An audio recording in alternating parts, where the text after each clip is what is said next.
समाधि के लिए नालंदा जी में प्रवेश हो रही थी। तो एक कन्या ने उनका हाथ पकड़ा, बोले बाबा कहाँ जा रहे हो? तो बोले कि हमने परिक्रमा ये कर रहे थे कि भगवान से साक्षात्कार करना है, लेकिन अभी तक नहीं हो पाया। तो कन्या ने उनको बताया कि वो तो आपके साथ शुरू से आपका भंडार को ही संभाल। अब गौरीशंकर जी महाराज ने सोचा कि हाँ वो करता है, हजारों लोगों के भोजन बनाने होती है, भंडार जी करने को होता नहीं है कि इसकी करनी है या फिर सामग्री बतानी। तो जो अन्नपूर्णा के परमेश्वर होंगे वही ऐसा चमत्कार कर सकते हैं। तब फिर वो दादाजी ने फिर वो गौरीशंकर जी महाराज को दर्शन दिए और फिर उसके बाद में दादाजी वो जमात से निकल गए थे। फिर यहाँ पे दादाजी 1901 में साईखेड़ा से 8 किलोमीटर की दूरी चिखौली है, वहाँ से 5 किलोमीटर सिरसिरी संदूक और फिर वहाँ से 2 किलोमीटर बलिया घाट है। तो वहाँ पे बढ़ते वृक्ष में दादाजी तपस्या रखते और फिर उस समय यहाँ पे महामारी फैली हुई थी। तो वहाँ के जो मालगुजार है, सिरसिरी के जो मालगुजार हैं वो उनको वहाँ पर लेके आए और फिर दादाजी सिरसिरी संदूक होते हुए फिर इस स्थान पे आए। यहाँ पे दादाजी 1901 से 28 तक दादाजी इसी स्थान पर रहे और अपनी लीलाएं दिखाई, चमत्कार। ये तो सबको पता है कि उनके बारे में हम कुछ कह भी पाए वो हमारा सामर्थ्य नहीं है, लेकिन इतने संत क्योंकि हमारा क्षेत्र है, इस परंपरा इस यहाँ अनेक परंपराओं में बहुत भगवान के कई रूप आए। तो आपके क्योंकि आप यहाँ भगवान की गर्भगृह की सेवा किसी को मिल पाना ये बहुत सौभाग्य की बात है। तो आपको गर्भगृह की सेवा मिली और कई ऐसे साधक भी आते होंगे, कई ऐसे शिष्य भी आते होंगे जिनके जीवन में आज के समय में भी कुछ ऐसा घटित हो रहा होगा जिसको हम चमत्कार कह सकते हैं, जिसको हम ये कह सकते हैं कि चेलों में भी गुरु का रंग दिखने लगा, वे स्वयं सिद्ध हो गए चाहे वे बोले नहीं। ऐसा कोई आप अनुभव भी बताइए जो युवाओं को भी ये बताए कि कई युवा ऐसा प्रश्न भी करते हैं कि चमत्कार ही चमत्कार हो रहे हैं, लेकिन चमत्कार जरूरी क्यों है धर्म के लिए, और आध्यात्मिक खनक की जो ताकत है इस स्थान में उसके बारे में भी आप। आध्यात्मिक दृष्टि से तो ऐसा है कि देखिए चमत्कार और अध्यात्म, हम चमत्कार से आध्यात्म को जोड़ लेते हैं तो ये धर्म का ये दृष्टिकोण नहीं है, आध्यात्म का ये दृष्टिकोण नहीं है कि इससे चमत्कार। चमत्कार तो यही है कि हमको हमारा साक्षात्कार, मूल भावना ये है कि जो आईने में जो धूल है वो साफ हो जाए और हम अपना चेहरा स्पष्ट देख लें। हम जैसे एक भजन है कि हम अपनी बुरी आदतें सुधार लें, बस हो गया भजन। तो यदि व्यक्ति अपने आप को सुधार ले और दीन दुखियों की सेवा में हो जाए तो यही सबसे बड़ा चमत्कार है।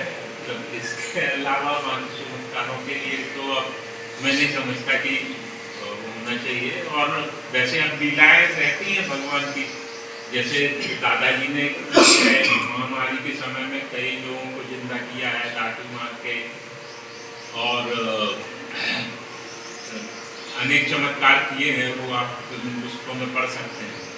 तो सच्ची प्रेरणा तो यही कहती है कि हम सही मार्ग पे चलें और बुरे व्यसन हमसे दूर रहें, इसी का संदेश रहे, यही है।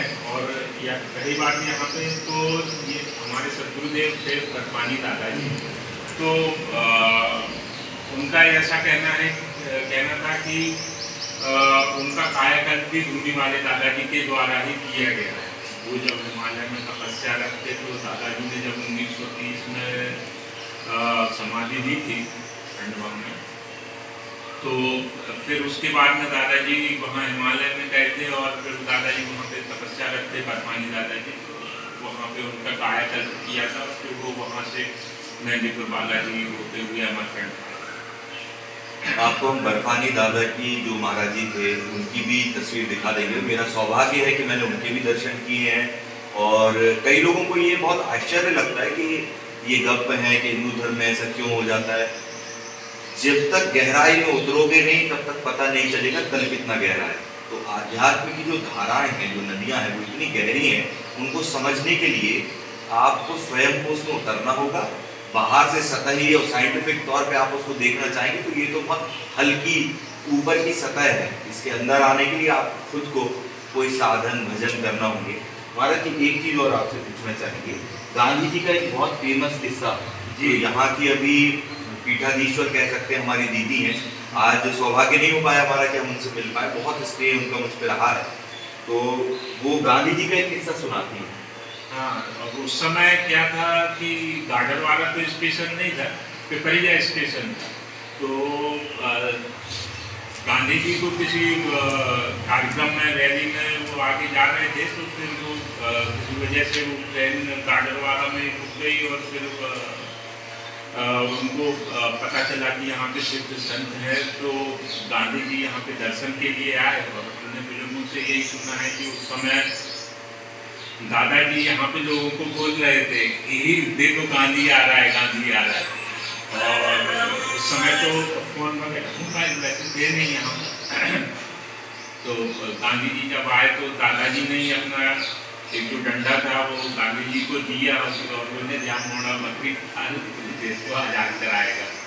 तो ऐसा कहा जाता है कि जो गांधी जी के पास डंडा था वो दूरी वाले दादाजी का ही दिया हुआ डंडा था, और फिर उसके आगे सदगुरुदेव की कृपा से हुआ। यहाँ पे एक बात मैं बोलना चाहूँगा कि श्रीमद् भगवद गीता में एक श्लोक है कि कार्पण्य दोषों स्वभाव प्रख्यामि त्वां धर्म समूह चेतन में शिष्यस्ते खादिमां कौम प्रपन्न। तो भगवान के पास जाने में सबसे मुख्य बात यह है कि हम जब तक शरणागत नहीं होते तब तक भगवान भी हमको गीता का उपदेश नहीं देते। जब अर्जुन ने भगवान श्री कृष्ण से कहा, जब मन विचलित हो रहा था इस युद्ध क्षेत्र में, तब कृष्ण ने भगवान से बोला है कि कार्पण्य दोषों भक्त स्वभाव है, मेरा स्वभाव कायरता से परिपूर्ण हो रहा है। प्रख्यामि त्वां धर्म समूचित है, मैं आपके तरफ धर्म के बारे में मेरी मति भ्रमित हो रही है, तो मैं आपकी ओर देखता हूँ। यक्षे स्यानिष्ठितम कुरु तन में, जो मेरे लिए अच्छा हो आप वो करो। शिष्यस्ते हम, मैं आपका शिष्य हूँ। साधि नाम त्वां प्रपन्नम, मैं आपकी शरण में आया हूँ, जो मेरे लिए करो वो आप करें। तो जब भगवान के प्रति जब हम समर्पित होते हैं, तब हमको शरणागत होते हैं, तब हमको भगवान की सत्यता प्राप्त होती है। और भगवान के श्रीमद् भागवत जी में भी ये वर्णन है कि जो जिस देव को पूछता है वो उसी के साक्ष्य हो जाता है। जो आपने प्रश्न बोला था कि दादाजी के कई भक्त हैं, वो दादाजी के जैसे ही वेशभूष धारण कर लेते हैं, तो इसके पीछे आध्यात्म में यही है। श्रीमद् भागवत जी में भी यही कहा गया है कि जैसे कृष्ण भगवान की जो अनुयायी रहते हैं, हम उनको देखते हैं कि वो उसी भेष में रम जाते हैं, तो वैसा ही है, भक्त उसी भेष में रम जाते हैं और फिर भक्तों के माध्यम से भगवान अपनी लीलाएं दिखाते हैं। महाराज जी ने एक बहुत अच्छी बात हमें बताई थी, दादाजी की कृपा से ये चर्चा भी हुई है। ना तो हमारे पास साधन अच्छे हैं, ना हम लोग अच्छे हैं, पर दादाजी की छांव में बैठ के बातें अच्छी ही होंगी ऐसा लगता है। उन्होंने एक बात कही थी कि जो चादर है, जो कांच पे धूल जम गई, उसको हटाने का काम सिद्ध संत करते हैं। तो उस पर एक अपने यहाँ का भजन जैसा भी है, संभवतः कबीरदास जी का है वो,